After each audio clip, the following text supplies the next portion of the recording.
Mirëmbrëma, ky është edicioni qendror i lajmeve. Në studio tani jam me kolegun Harbi Alia. Mirëmbrëma Harbi. Ola, mirëmbrëma zonja dhe zotrinj, jemi së bashku me Ola Brukën, do t'ju njohim spari me titut kryesor.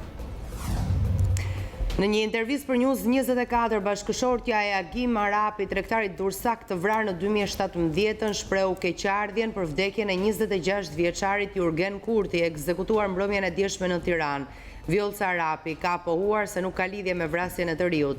Ajo deklaroi se ka kërkuar drejtësi për autorin e vrasjes së burrit të saj, por jo vdekjen e tij.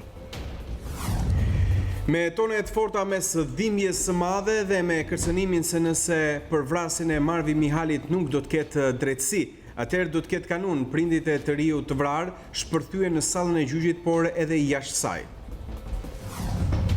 Këshilli i lartë i prokurorisë ka çelur sot garën për zgjedhjen e prokurorit të përgjithshëm, ndërkohë që nga Vlora kryeprokurorja e përkohshme Arta Marku kërkoi gjyqtarëve dhe prokurorëve të mbajnë mbi supe kostot e dështimit. Një grup studentësh të Universitetit të Durrësit kanë replikuar me ministrin Sander Leshaj përpara se ai të nisë takimin në këtë universitet. Studentët janë shprehur kundër përdorimit të gazit lotësielës nga policia në protestat e opozitës, duke akuzuar ministrin se i ka helmuar. Leshaj i fton për komunikim. Kërcënohet një javë pasi mori mandatin e deputetit Ligoraq Karamelo. Ngjarja në qytetin e Korçës, ku 3 persona kanë tentuar të godasin deputetin demokrat, të cilin e quajtën tradhtar. Karamelo denoncon në polici, shoqërohet një nga agresorët. Ambasadori OSB-s Bern Boshart e quajti të paprecedent dhe një shembull të keq për rajonin djegjen e mandateve. Sipas Boshart, ky akt është kritikuar nga të gjithë ndërkombëtarët sepse është fitili që i ve flakën të gjithë sistemeve parlamentare. Ministri i Mjedisit Blendi Klosi u shmang pyetjeve në studion e Opinion lidhur me tarifën abuzive vënë nga koncesionari i landfillit të Sharrës mbi ndërtuesit. Ai justifikoi koncesionarin dhe tha se një praktike e tillë duhet të aplikojnë edhe bashkitë e tjera. Numri i viktimave për shkak të ciklonit Idai në Afrikën e Jugut mund të jetë rreth 1000, kështu është shprehur presidenti i Mozambikut, vendi i cilit është prekur më së shumti nga kjo katastrofë natyrore.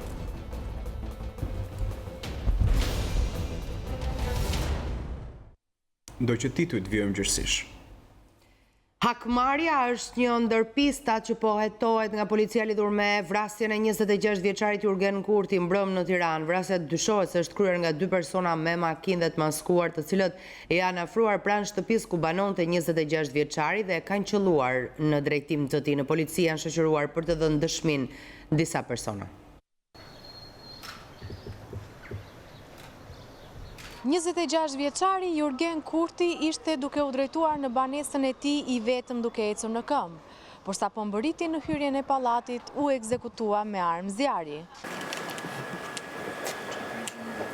Policia dyshon se 26 vjeçari është ndjekur nga atentatorët të cilët kanë pritur sa i ka parkuar makinën rreth orës 22:20 në rrugën Zefiu Bani. I riu u afrua në këmbë në drejtim të hyrjes së pallatit ku dhe u ekzekutua. Autorët dyshohet të kenë qenë 2 persona të cilët udhëtonin me një automjet tip Benz. Pikërisht në trotuarin përpara hyrjes së pallatit, ndaj të riut u qellua 23 herësht me breshëri plumbash, duke i shkaktuar vdekjen e menjëhershme. Burime nga mjekësia ligjore thanë për News24 se Jurgen Kurti kishte plag plumbi në kokë dhe në gjoks. Breshëria e të shtënave tronditi banorët e zonës, por u dëgjuan edhe nga familjarët e Kurtit, të cilët zbritën menjëherë në rrugë ku pan të gjakosur për tokë Jurgenin.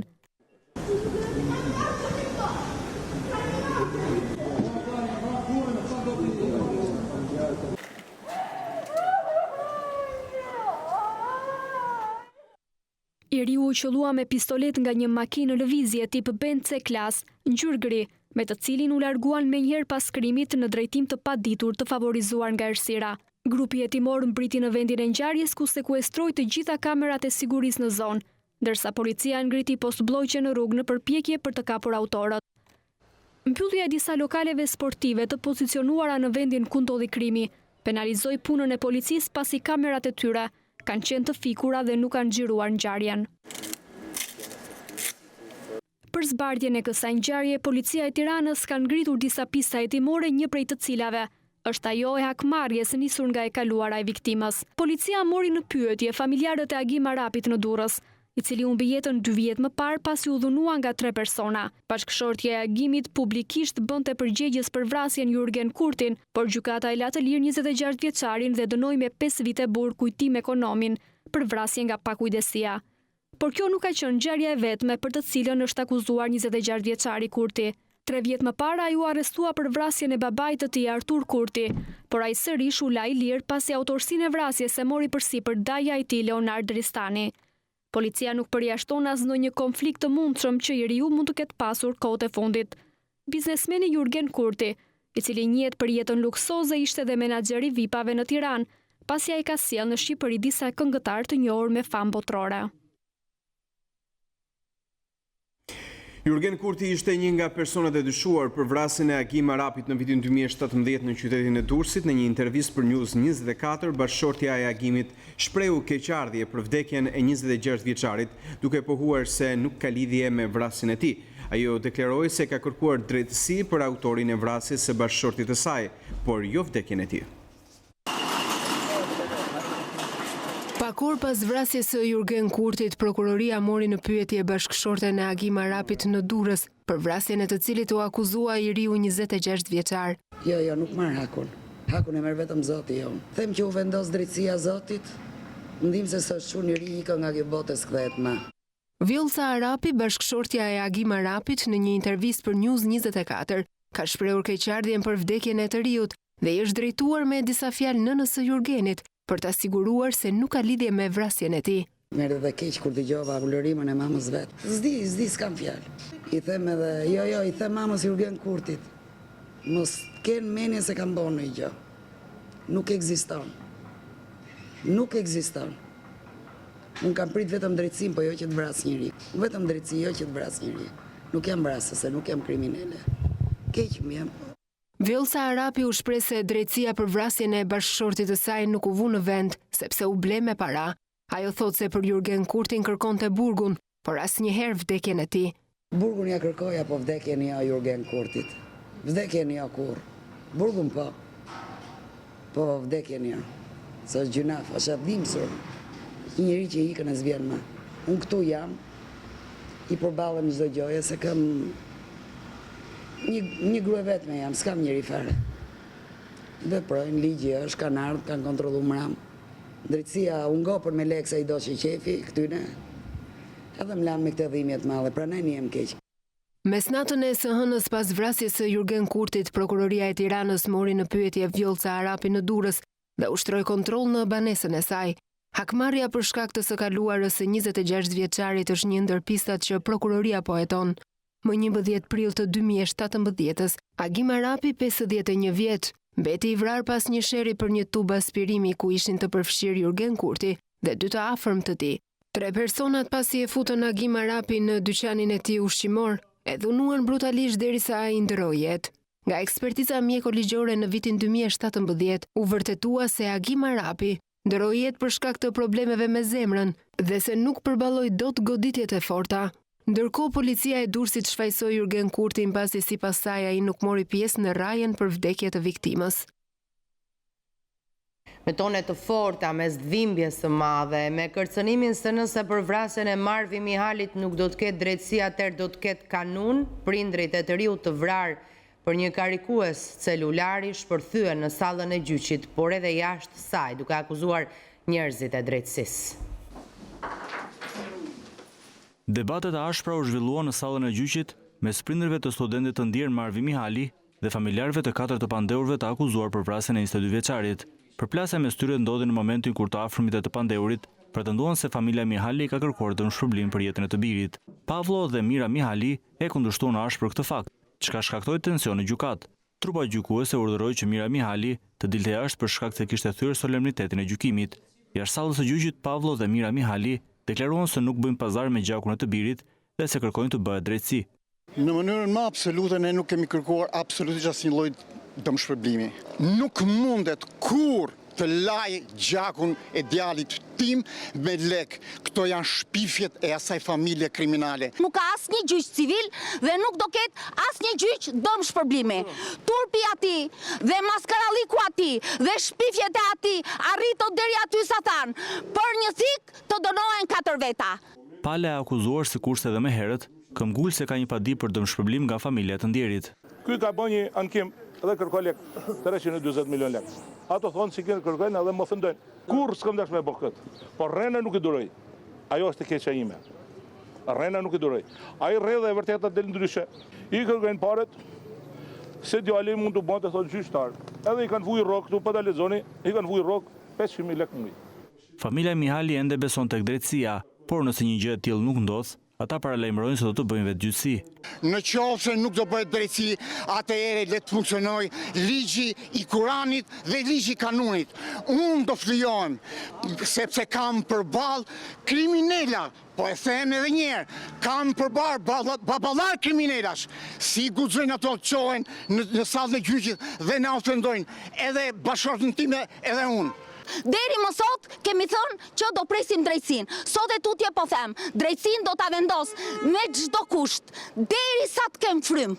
22 vjeçari Marvi Mihali u vra pas një përleshje mes të rinjve për një karikues më 31 korrik të 2017-s. Prokuroria ka shpallur pretence për 4 të akuzuarit, David Eugin Bitraj, si dhe vëllezërit Kridens dhe Marcel Alla, për të cilët ka kërkuar dënim nga 18 deri në 25 vjet burgim. Këtë të martë ishte mbrojtur që paraqiti argumentat e saj. Në seancën e datës 26 mars, pritet shpallja e vendimit.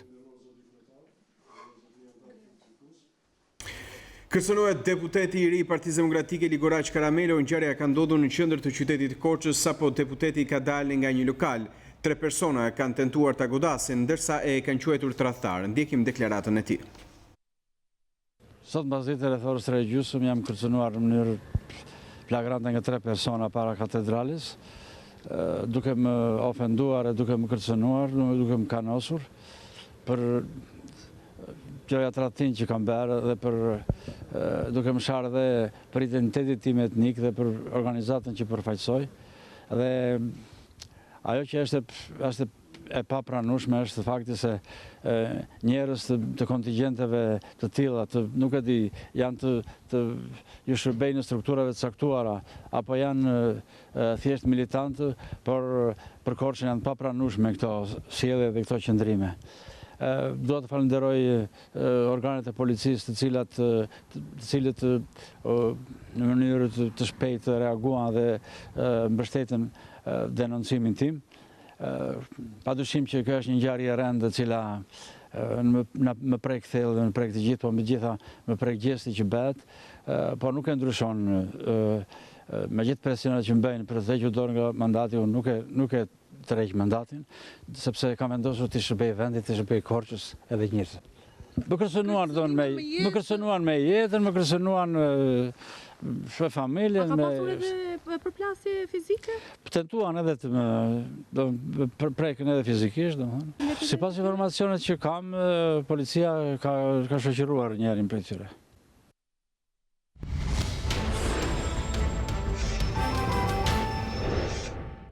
Kojmë tani me kolegët e Zërit Amerikës, është Ardita Dunellari. Mirëmbrëma Ardita.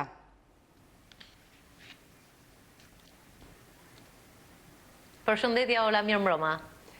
Autoritetet federale amerikane Ardita u vonuan me sa duket në reagimin e tyre pas rrëzimit të avionit të kompanisë Boeing që operohej nga Ethiopian Airlines, por pas pezullimit të avionëve që kanë patur aksidente muajt e fundit, tani njoftohet se Departamenti i Drejtësisë ka hapur një proces hetimor apo jo lidhur me shqetësimet për avari në modelin Boeing Max. Çfarë dihet deri tani për hetimet, ku po përqendrohen ato saktësisht?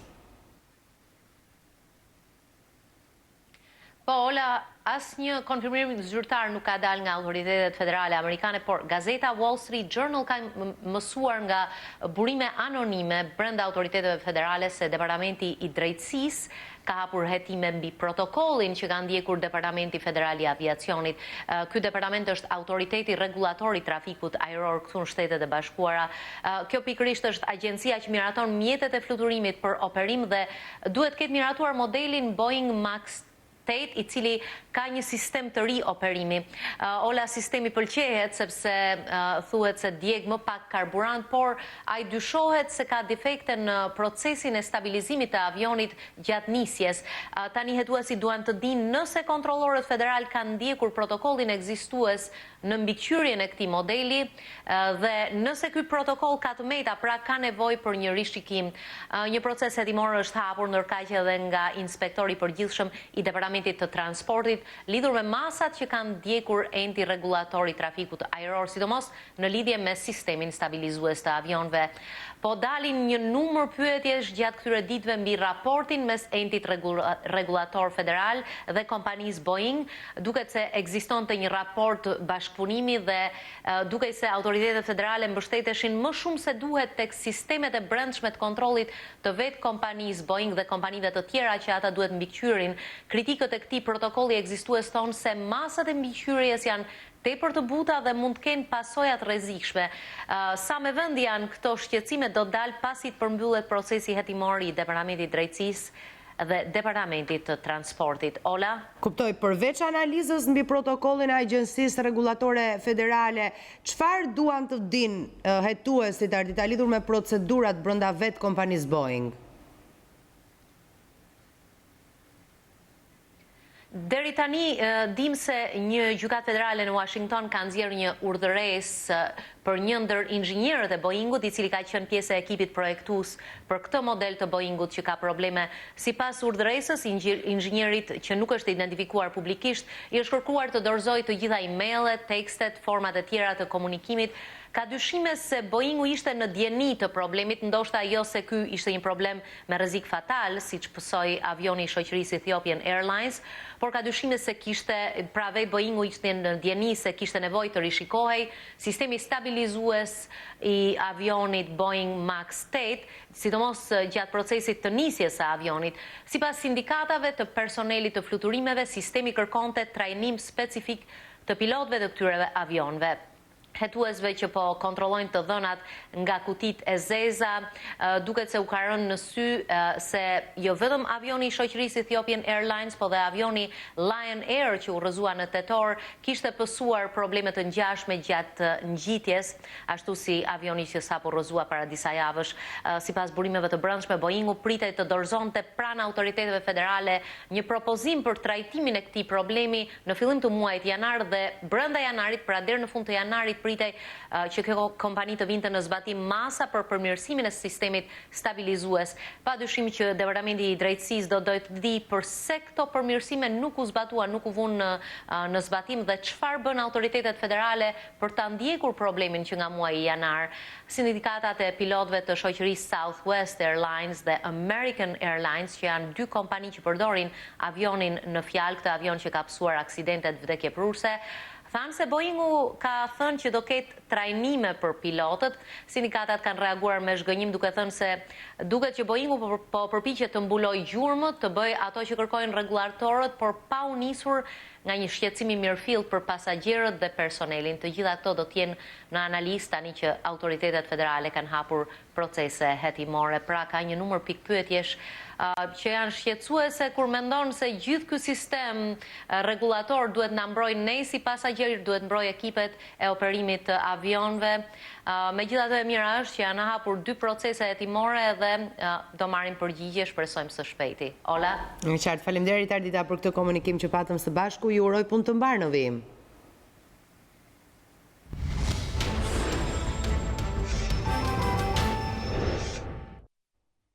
Këshilli i lartë i prokurorisë ka çelur ditën e sotme garën për zgjedhjet e prokurorit të përgjithshëm. Kandidatët do të vlerësohen në disa kritere kryesore, siç janë kriteri profesional, ai moral dhe integritetit, si dhe element shtesë siç është provoja në jetën akademike apo titull shkencor.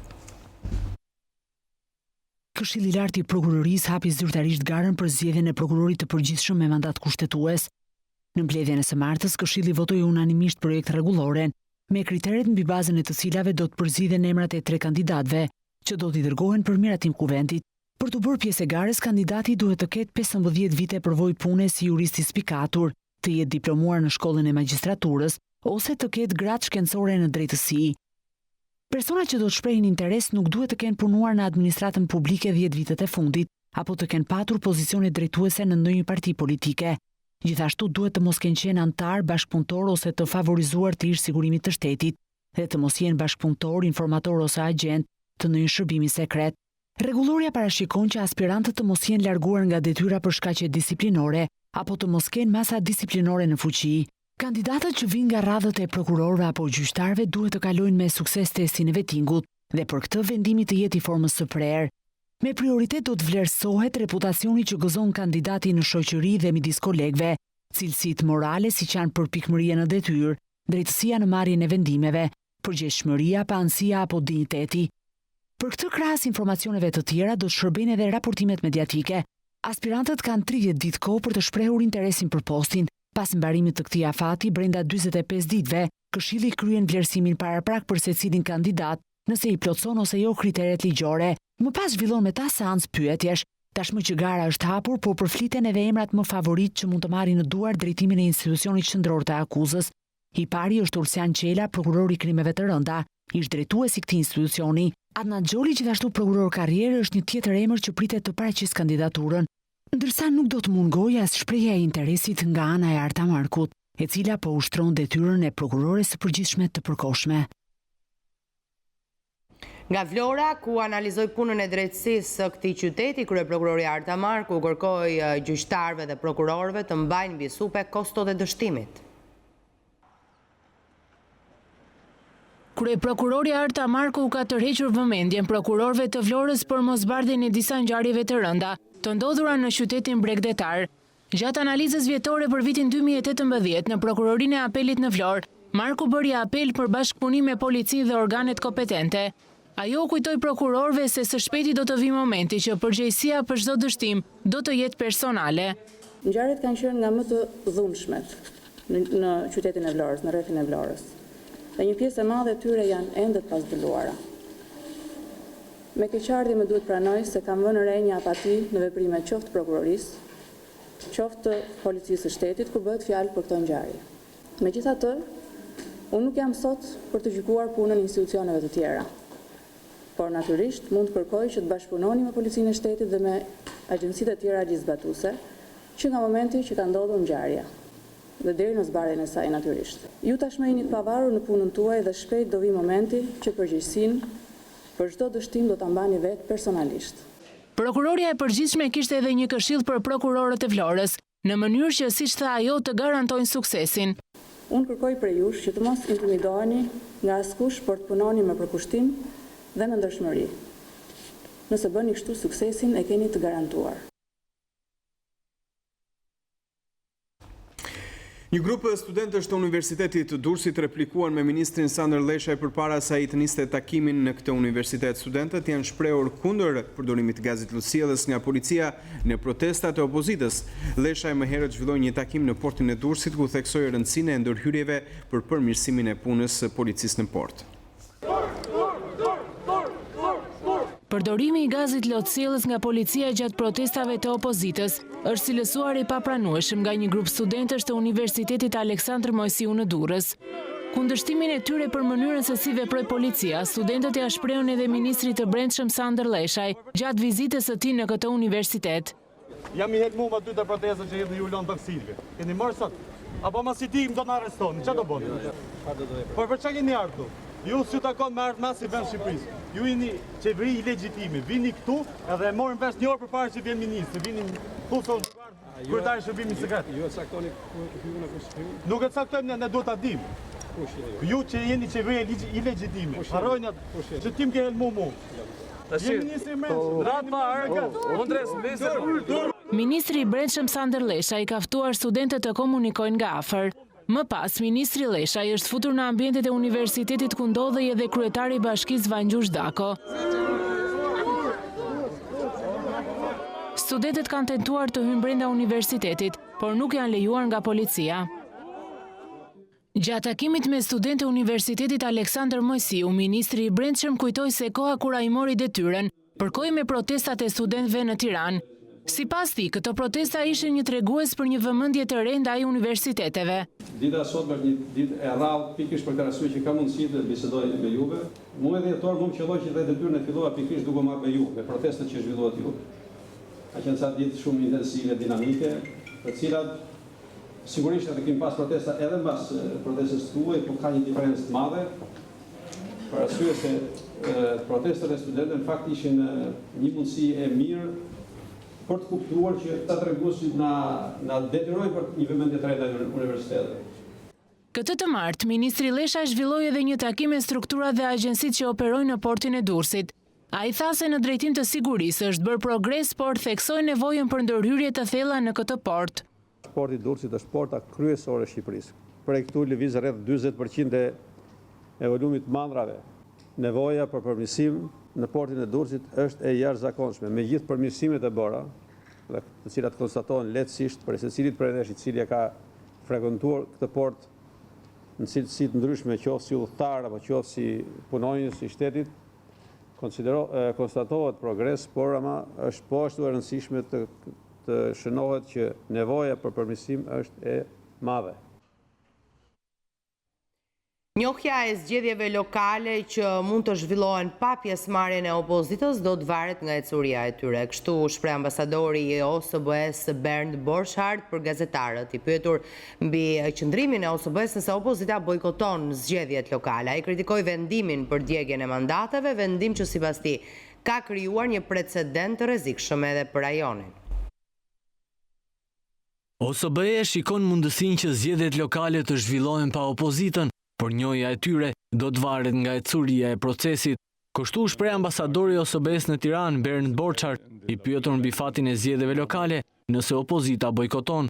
Po ashtu ambasadori i OSBE-s kritikoi dhe vendimin e opozitës për djegjen e mandateve, vendim i cili sipas tij ka cënuar stabilitetin, por dhe ka krijuar një precedent të rrezikshëm. Njohja varet nga mënyra se si shkojnë zgjedhjet lokale, si zhvillohen ato dhe gjetjet e vëzhguesve tanë. Ne pikë së pari nuk nxisim as pak bojkotin zgjedhor. Për shumë kohë Shqipëria ka qenë shtylla apo simboli i stabilitetit në rajon, dhe tani shohim një veprim në parlament që nuk ka precedent. Është kritikuar nga gjithë komuniteti ndërkombëtar. Kësaj radhe politikanët e dogjen në 2 vjet. Radhës tjetër mund të gjejnë argumente për të marrë një vendim të tillë edhe pas 8 muajsh. Ky do të ishte shembulli më i keq për të tërë rajonin. Në lidhje me votimin e reformës zgjedhore me deputetët që kanë marrë mandatet nga listat pasuese, Borchardt thotë se është i lishëm, por ka dyshime mbi bjekurinë e këtij vendimi. Ligjërisht po. Pastaj, a është një vendim i pjekur politikisht, kjo është çështje tjetër. Pasi ne nxisim dialog në lidhje me reformën zgjedhore, ne shkurajojmë dhe nuk e nxisim bojkotin zgjedhor. Ndërkaq të martën në Tiranë ka mbërritur një delegacion i OSBE-s, i cili do të takohet me të gjitha forcat politike në vend. Partia Demokratike nuk do të marrë pjesë në zgjedhjet lokale nëse Edi Rama do të vijojë të qëndrojë kryeministër. Ky është qëndrimi nën kryetarit të Partisë Demokratike Edi Paloka në një intervistë për News24. Për nën kryetarin demokrat, Partia Demokratike është të hapur për negociata në momentin që Rama largohet nga posti i kryeministrit. Megjithëse Partia Demokratike nuk e ka marrë një vendim nëse do të hyjë apo jo në zgjedhjet lokale, Edi Paloka ka mendimin se me Edi Ramën kryeministër nuk ka arsye për të hyrë në zgjedhje. Sipas tij, me emërimin e Damian Gjiknurit si përgjegjës për çështjet zgjedhore, Rama po tregon vendosmërim për të blerë sërish votat, por Paloka thotë se gabimi i 2017-s nuk do të përsëritet më. Nuk ka zgjedhje në Shqipëri pa u larguar Rama dhe pa u krijuar kushtet më të përshtatshme që zgjedhjet jenë të tjera dhe të ndershme. Vendim politik për tyre ose jo në zgjedhje nuk ka akoma, por unë po të them tjetrën që me këtë kryeministër që vazhdon me këmbgulje, me arrogancë, t'ju tregoj të gjithëve se unë kam ndërmend prap t'i vjedh, t'i blej, t'i grabis votat, siç kam bërë deri tash. Ma thoni ju cila është rruga. Zgjedhje pa kushte nuk do ketë në Shqipëri. Rama ka krijuar cirkun e vet çetitës që e merr me gjithë karrige dhe ky merr administratën me autobuza. Por si mund të zgjidhet kriza kur palët nuk ulen në tryezë? Paloka thotë se Partia Demokratike pranon ndërhyrjen e ndërkombëtarëve, por pasi Edi Rama të jetë larguar nga posti i kryeministrit. Reagimi i Ramës, shprehet Paloka, hap rrugën e negociatave dhe dialogut. Një qeveri që në radhë parë do të thotë Rama jashtë kësaj qeverie, kjo është pika e parë dhe pa negociueshme, që nga ai moment fillojnë negociatat, dialogu dhe çfarë do gjë tjetër që lidhet me zgjedhjet e ardhshme. Nuk kam, Rama nuk konsiderohet më fare si pjesë as e negociatave, as i pjesë, as i part politik. Për ne janë ndërkombëtarët që duhet ndërhyjnë në këtë rast, pra deri tek qeveria tranzitore dhe më pas gjithë hapet e tjera. Nënkryetari i Partisë Demokratike thot se protesta do të vijojnë, jo vetëm ato që do të jenë të lajmëruara, por paralajmëron dhe surpriza për kryeministrin Edi Rama. Kryetaria e LSI-s Monika Kryemadhi ka akuzuar qeverinë Rama si përgjegjëse për varfërinë në vend. Nga Shkodra ajo tha se Shqipëria është peng i një kryeministri që e kanë kapur prej gryke kusuret e së kaluarës dhe lidhjet me krimin. Protestat e opozitës sipas kryetares së Lëvizjes Socialiste për Integrim Monika Kryemadhi do të shtrihen në të gjitha qytetet e vendit për t'i dhënë fund qeverisë së kapur të mazhorancës socialiste. Gjatë takimit në Shkodër ajo theksoi nevojën për të rrëzuar qeverinë e kryeministrit Rama, përgjegjëse sipas saj për varfërinë e qytetarëve. Nuk mund vazhdojmë më Shqipëria me një qeverisje e cila kërkon të zgjasë agoninë e Shqipërisë dhe të shqiptarëve. Vetëm në 3 vitet e fundit më shumë se 400.000 shqiptarë janë larguar nga Shqipëria dhe nuk duhet të kthehen. Shqipëria po mban vendin e parë në Europë për azil kërkuesit. Shqipëria çdo ditë dhe më shumë varfërohet. Shqipëria çdo ditë dhe më shumë nuk ka shanse dhe mundësi për të krijuar shanse të rinjve shqiptar. Për kryetarin e LSI-s, misioni i opozitës është shkëputja e lidhjeve të krimit me politikën dhe zhdukjen e tij. Ka ardhur koha që t'i japim fund stabilitetit të krimit organizuar. Këtij stabilitet që ka korruptuar brez pas brezi, këtij stabilitet që ka kapur brez pas brezi politikën, drejtësinë, ekonominë. Këtij stabiliteti i cili po i merr shpirtin çdo ditë dhe më shumë shqiptarëve dhe po i varfëron. Ka ardhur koha ta destabilizojmë këtë stabilitet. Monika Kryemadhi theksoi nevojën për të çliruar drejtësinë nga kapja e qeverisë socialiste, e cila e ka lënë vendin pa gjykata, ndërkohë që të drejtat e qytetarëve përdhosen. Kandidati nga lista e Lëvizjes Socialiste për Integrim Nimet Musai pranoi thirrjen e Komisionit Qendror të Zgjedhjeve dhe mori mandatin e deputetit. Gjatë mbledhjes së radhës, ish kreu i grupit këshilltarëve të LSI-s, Musai premtoi se do të jetë zëri i qytetarëve në parlament. Nimet Musai nuk do të jetë më kreu i grupit të këshilltarëve të LSI-s në Fier, pasi dha dorëheqjen nga ky post për të pranuar mandatin e deputetit. Kandidati nga lista e Lëvizjes Socialiste për Integrim pranoi thirrjen e Komisionit Qendror të Zgjedhjeve për të marrë mandatin e deputetit dhe gjatë mbledhjes së radhës të Këshillit Bashkiak, Musai premtoi se do të vijojë të jetë zëri i qytetarëve edhe në parlament.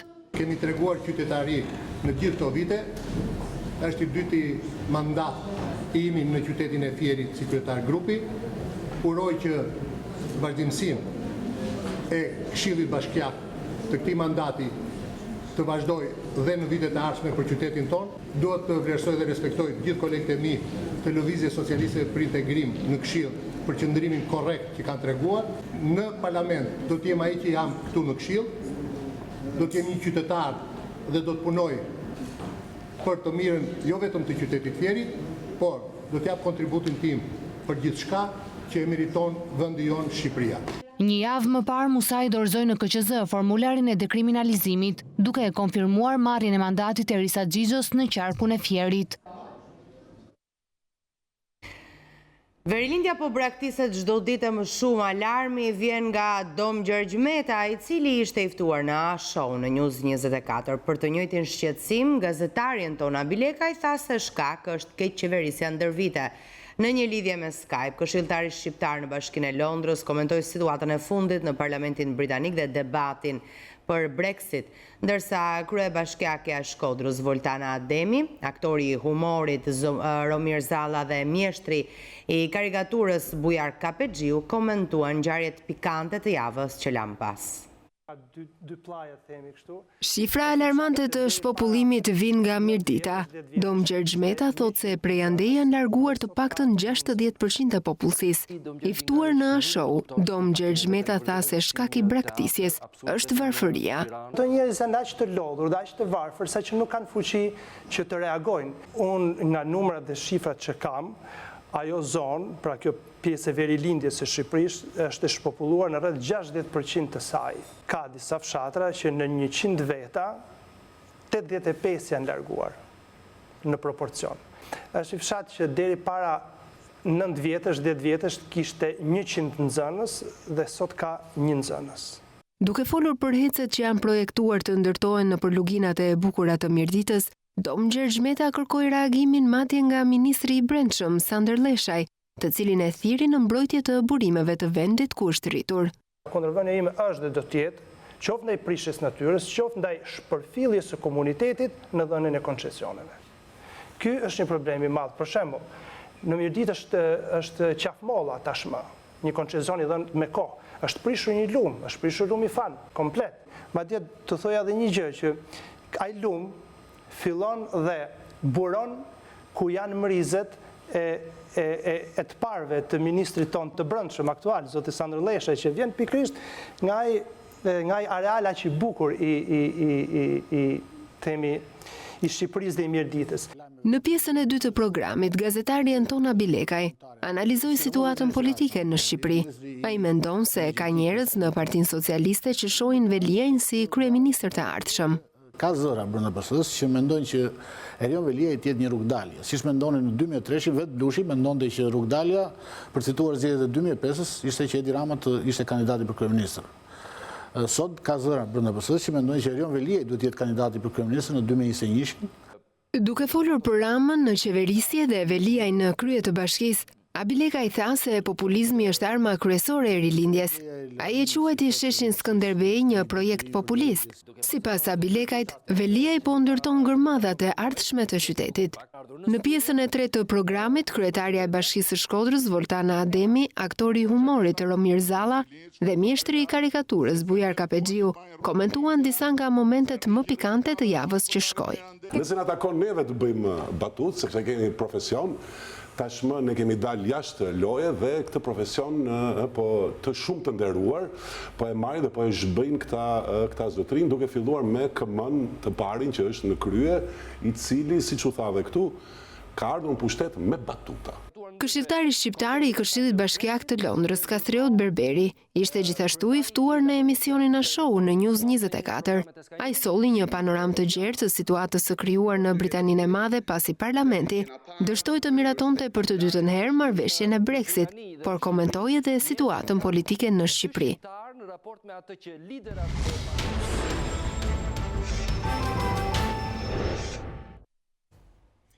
Libri i Efraim Diverolit kur tregtoja armë duket se ka pasaktësi lidhur me përfshirjen e Shkëlzen Berishës në ndërhyrjen për të garantuar mbështetje në tregtimin e armëve dhe të municioneve.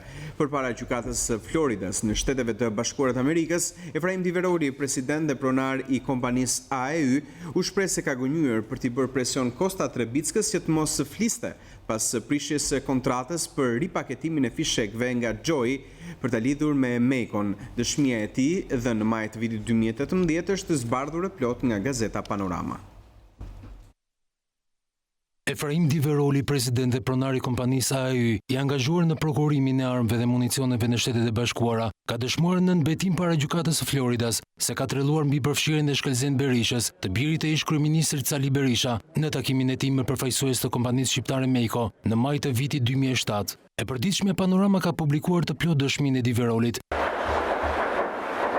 11 vjet pas tragjedisë së Gërdecit. Në dëshminë e dhënë më 7 maj 2018 në nënbetim para gjykatës së Floridas, Diveroli pranon se ka gënjur në librin Kur tregtoi armë, ku shkruhet për pjesëmarrjen e djalit të ish kryeministrit në mënyrë që të avanconte me interesat e biznesit të tij. Sipas tij, qëllimi kryesor ishte që Kosta Trebicka të mos fliste. Unë e kuptova që Trebicka do të reagonte keq për prishjen e kontratës dhe mund të prishte punë për AEU në Shqipëri. Unë ndjeva e shantazhuar nga Trebicka dhe për t'i bërë presion që të mos fliste dhe për të marrë reduktimin e çmimit të fishekëve, unë, pa asnjë bazë faktike, vendosa të them Trebickës që kontrata e fishekëve ishte nën kontrollin e mafjes shqiptare dhe që djali i kryeministit të Shqipërisë ishte i përfshirë. Në dëshminë para gjykatës së Floridas, Efraim Diveroli pohon se ishte në dieni që një histori e tillë mund ta ndihmonte kompaninë e tij. Të nesërmen e takimit e informova Trebickën që AEU do të prishte kontratën për ripaketimin e fishekëve nga Joyi. Gjithashtu, pa një bazë faktike, i thash Trebickës që Shkëlzen Berisha, djali i kryeministit të Shqipërisë, ishte një nga pjesëmarrësit e takimit me Mekon dhe që mafja shqiptare po kontrollonte kontratën e fishekëve. Berisha nuk ishte pjesëmarrës në takimin me Mekon dhe nuk ka pasur asnjë lloj përfshirje me kontratën e fishekëve të AEU. Unë kam parë fotografi të Berishës dhe asnjë nga pjesëmarrësit e takimit me Mekon nuk i ngjante Berishës. Diveroli pranon se përshkrimi që kishte bërë për Shkëlzen Berishën ishte i rrem. Përshkrimi im për Berishën si një tip skandinav me tipare të zbeta në librin tim, kur tregtoja armë, është qartasi i gabuar.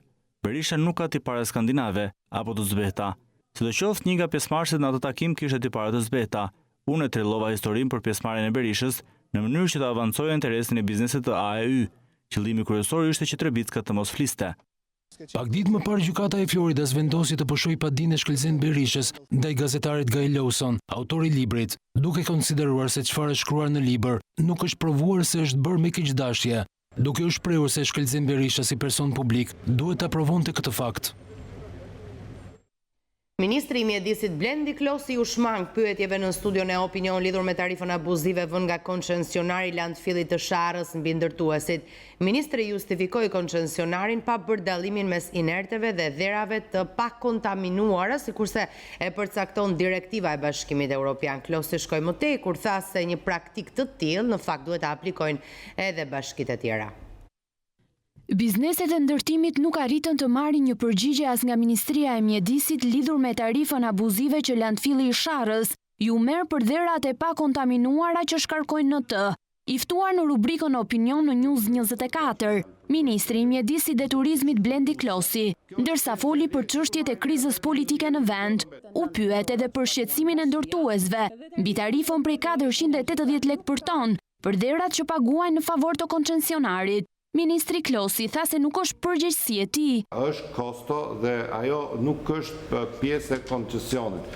Është pjesë e kostos që më bën menaxhimi i asaj mase dheu apo inertesh apo mbetjesh me koncesionarin. Dhe mos më pyesni mua për gjëra të cilat nuk jam as pjesë e fushës, as ekspert, as nuk e di në detaj. Ministri justifikoi koncesionarin pa bërë dallimin mes inerteve dhe dherave të pakontaminuara, sikurse e përcakton edhe direktiva e Bashkimit Evropian. Klosi shkon më tej kur thotë se një praktik të tillë do ta kërkojë ta aplikojnë edhe bashkitë e tjera.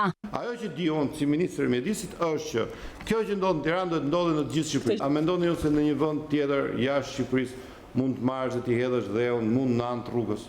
Mund të mendoni që mund ndodhi kjo me një vend tjetër në botës? Po mund të shitet ky dhe apo jo? Patjetër mund të shitet. Mund të mbyllet bem me këtë dhe apo jo? Mund të përdoret për sera ky dhe. Patjetër mund të përdoret për sera, patjetër. Pse duhet çuar në atë vend ku është caktuar, të gjithë ata që duan ta marrin të vet, shkojnë dhe ta marrin dhe është pa pagesë. Për ministrin nuk përbën problem as tarifa e 2 fish që bashkia i paguan koncesionarit të landfillit të Sharrës, 29 euro për çdo ton mbetje organike dhe 480 lekë për ton për dherat, pasi sipas tij koncesionari ka kostot e veta për grumbullimin dhe përpunimin e mbetjeve. Bashkia paguan një tarifë. Cila? Bashkia paguan tarifën e mbetjeve urbane. Paguan 29 euro për gjithë mbetjet urbane që depoziton landfillin e Sharrës. Paguan 2 zoti Klosi, 29 euro dhe 480 për ton. Për çfarë paguan bashkia? Për dherat që çon në landfill. Paguan për si çdo përdorues tjetër.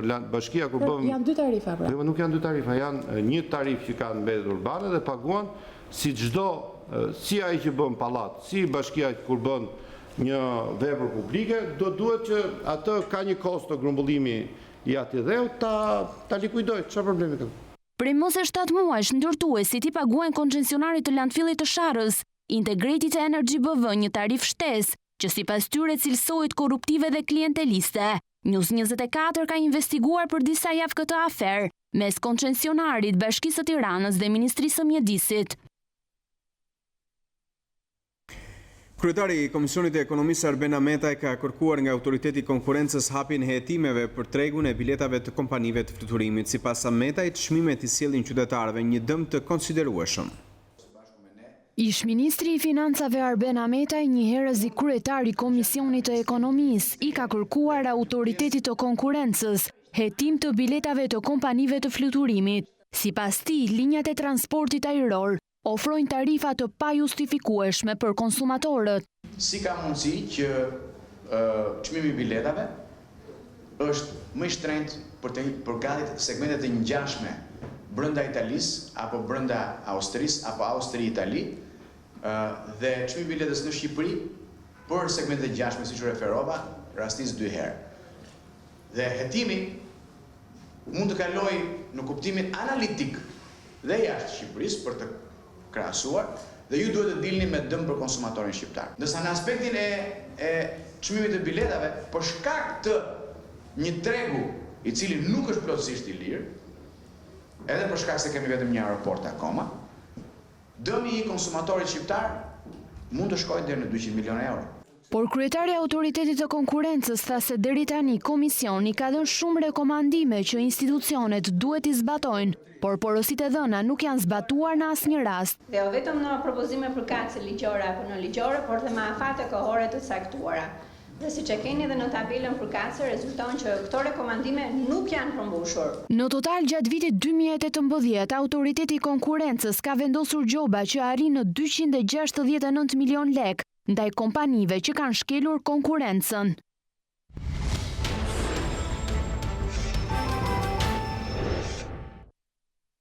Profesori amerikan i marketingut Mark Peterson zhvilloi një leksion me studentët e luarasit ku mes të tjerave tha se Shqipëria duhet të ruaj me fanatizëm burimet për gjeneratat e tjera teksa i sugjeroi qeverisë shqiptare të marketojë më tepër besueshmëri në sytë e Europës. Studentët e ekonomikut të Universitetit Luarasi kanë mirëpritur lektorin e radhës në kuadër të bashkëpunimeve që ky universitet ka me partnerët ndërkombëtar. Mark Peterson është profesor i marketingut dhe praktikave të qëndrueshme në biznes, konsulenti mbi 500 sipërmarrjeve amerikane dhe botuesi 10 librave dhe studimeve shkencore mbi marketingun.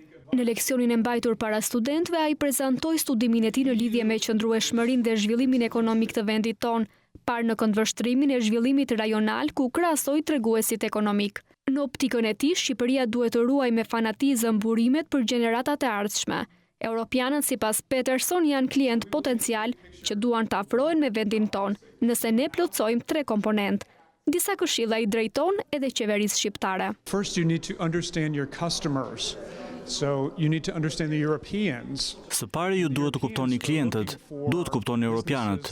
Ata janë në kërkim të bizneseve që operojnë sipas mënyrës së tyre. Që do të thotë ata fokusohen tek mbrojtja e mjedisit, kujdesin ndaj komunitetit dhe të qenë një qytetar i mirë në vendin përkatës. Europianët kërkojnë sistem të qëndrueshëm ekonomik, ndërsa qytetarët do të fusin më shumë kushtim nëpër banka, këto të fundit do të shpërndanin më shumë para tek bizneset. Qeveria juaj duhet të ketë më tepër besueshmëri në sytë e Europës.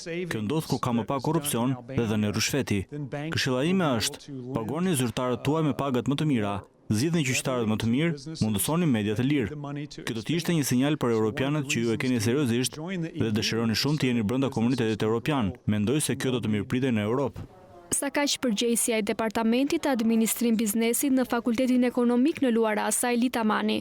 Shprehet se leksioni profesorit amerikan i shërben studentëve të reflektojnë për sfidat e së nesërmes. Për studentët ishte me shumë interes, pasi duke i parë këto analiza dhe krahasime të treguesve të Shqipërisë me rajonin, ata sensibilizohen dhe ndërgjegjësohen më tepër si biznesmen të ardhshëm, si menaxher të bizneseve të ardhshme.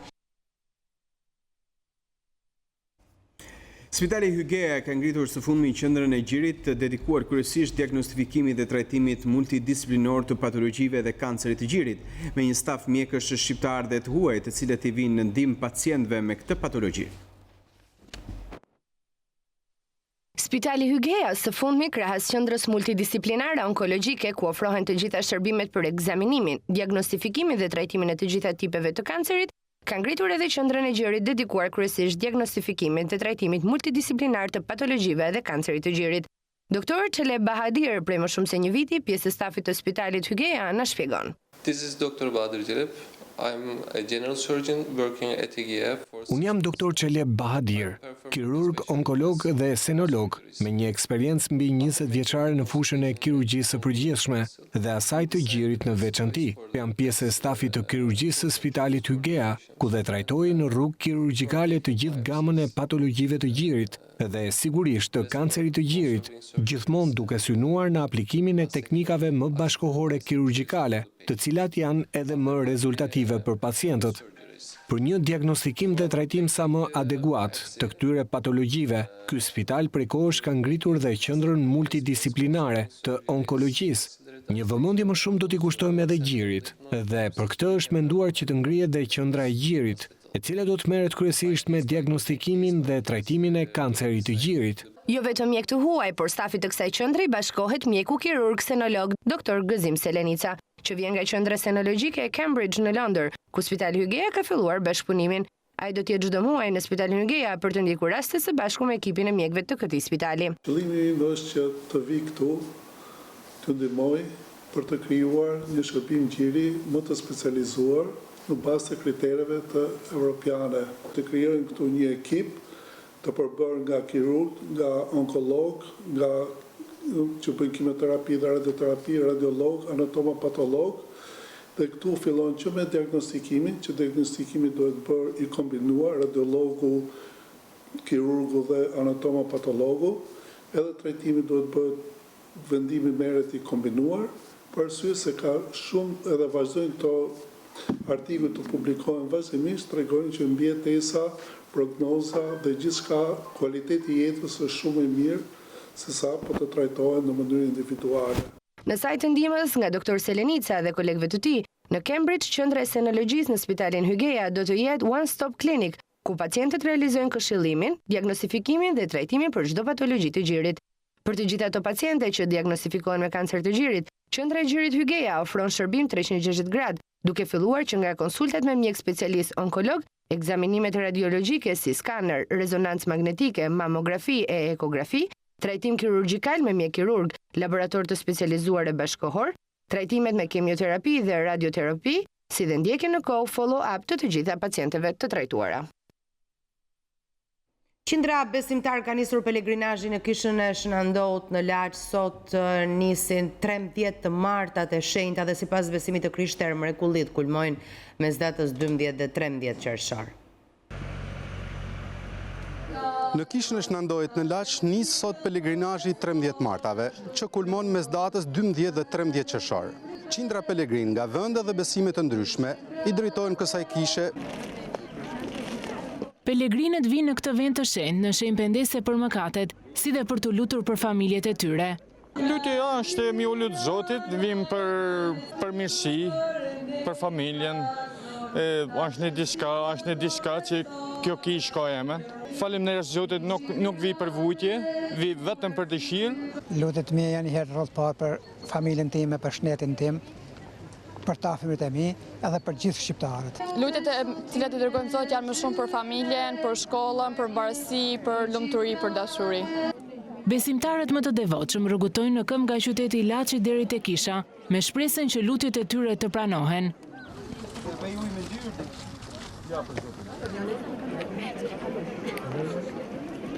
Pelegrinazhi i shenjtë i besimtarëve të feve të ndryshme fillon në mes të muajit mars, që është e marta e parë e pelegrinazhit në shenjtorin e Shënandout, dhe përfundon në 13 qershor, dita e përkujtimit të figurës së Shën Antonit të Padovas.